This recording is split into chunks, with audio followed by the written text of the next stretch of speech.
मान्यवर ब्रह्मपुर विधायक तथा जिला योजना बोर्ड अध्यक्ष श्री विक्रम कुमार पंडा गोपालपुर निर्वाचन मंडली अंतर्गत लोचापड़ा ग्राम अखिल भारत हिंदू महोत्सव तरफरू आयोजित स्कंद पुराणोक्त श्री पुरुषोत्तम महात्म्य प्रवचन तथा भक्ति कार्यक्रम को प्रदीप प्रज्वलन करी उद्घाटन करथिले।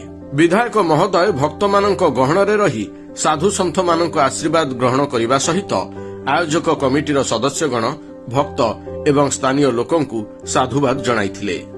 सेहिपरि विधायक श्री विक्रम कुमार पंडा गोपालपुर निर्वाचन मंडली शासन पदर पंचायत अंतर्गत छेलिया ग्राम पवित्र कार्तिक मासरे स्थानीय नाम संकीर्तन कमिटी पक्षरु आयोजित होइथिबा नाम संकीर्तन तथा यज्ञ रे जोग देइथिले। एही अवसर रे विधायक महोदय एक विराट शोभायात्रा रे ग्राम परिक्रमा करिबा सह आयोजक कमिटी स्थानीय बीजेडी नेतृवृंद कर्मी तथा ग्रामवासी समस्या शुणी ताहार समाधान करने प्रतिश्रुति देइथिले। स्थानीय कमापल्ली छक निकटरे आयोजित होइथिबा श्री श्री मां कालींक मेढ़ तथा पूजा उत्सव रे जोग देई मान्यवर विधायक श्री विक्रम कुमार पंडा मां को आशीर्वाद भिक्षा करने सह स्थानीय अंचलवासी सुख समृद्धि पई कामना करथिले।